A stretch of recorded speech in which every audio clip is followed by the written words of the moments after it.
Well, this video is in dedication to Mr. Jamal Pamar, Managing Director for Travel and Cultures, Pakistan.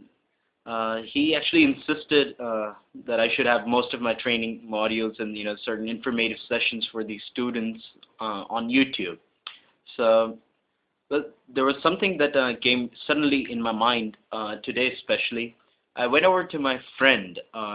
He lives at a very remote area. He's not that good with studies. I mean, he used to be my batchmate, and he did his BBA by hook or by crook. And he met me today. He said, like, "Hi, Arslan, how are you? How's everything going?" I said, "Well, everything is fine. Where are you working at?" He said, "Well, Arslan, look, I'm not working anywhere. It's been about 2 years. I've been applying. I've been giving my resumes to organizations, and things aren't just turning on." So I just, asked him, like, why? What happened? What, didn't anybody respond to your resumes? He says, no, I mean, I've just sent about like 100 resumes everywhere where are there job positions. I just send my resumes and I don't get a call. So I just had a look at his resume, and then I was sorry also, but I had a laugh as well. And I just couldn't control it. I've been doing the selection and recruitment process for quite some time now. It's been about approximately 7 years. See, you have to actually understand when you're applying at organizations. It's not about throwing resumes. For a small job ad piece that comes into the Dawn newspaper, the companies actually receive 700 resumes for it. So if you really want to make an impression, I mean, how are you going to do that? So this is the training module, a small one. Maybe it might help some people about it. It's always helped me also. What you do is that when you're sending resume, most of the resumes are in black ink, right? Now imagine if a recruiter is sitting on the other side of the table, and if he's going through all the resumes and one resume is written in black, other one is in black, third one is in black, but the fourth resume, is written in green ink. Let's just hypothetically take it in that example.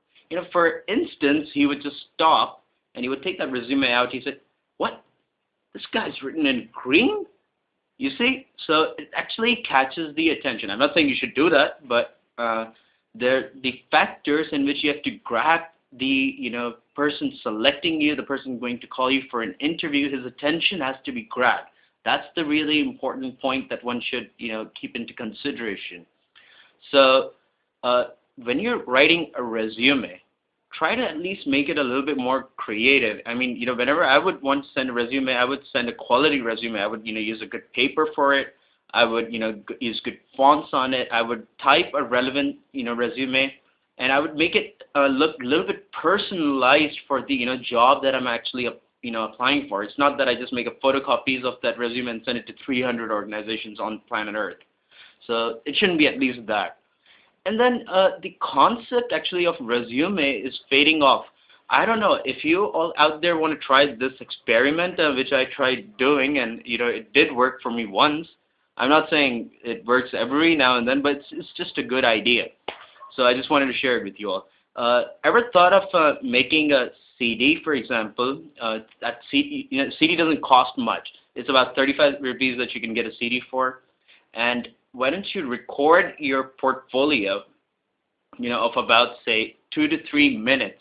Describe yourself in a video and make the video sound a little bit interesting, like, especially when the video starts, you can put a little theme like, dun, dun, dun, dun, dun, dun, dun, dun, like Mission Impossible theme or something. You could have that in it, and, then, the portfolio starts. You just say, like, this is Larik, Arslan Larik. I, basically do this. This is my portfolio. These are my interests. And if this video actually impresses you, why don't you give me a call? This is my number. And then, you could maybe end the video also with a little humor in it, like, this video would self-destruct in 5 seconds. I mean, something like that. And have the CD sent over to an organization where you're applying.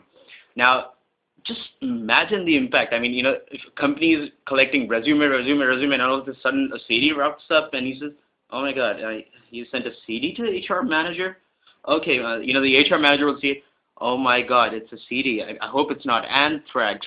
So, he takes the CD out, he plays it, and, he may be finding, something creative, it's something out of the box at least.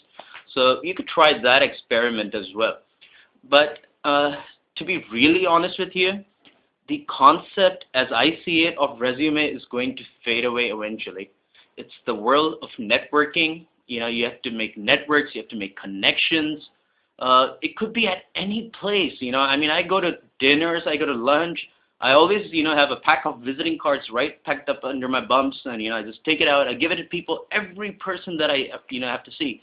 I've gone to even to the crazy extents where I'm, you know, at the mosque, and after the namaz, obviously, you know, I try to interact over there. You never know, you know, when the CEO of some company is just sitting right next to you and he's just offering prayers with you.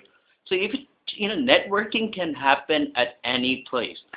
So, you know, that's the thing that you should more concentrate on.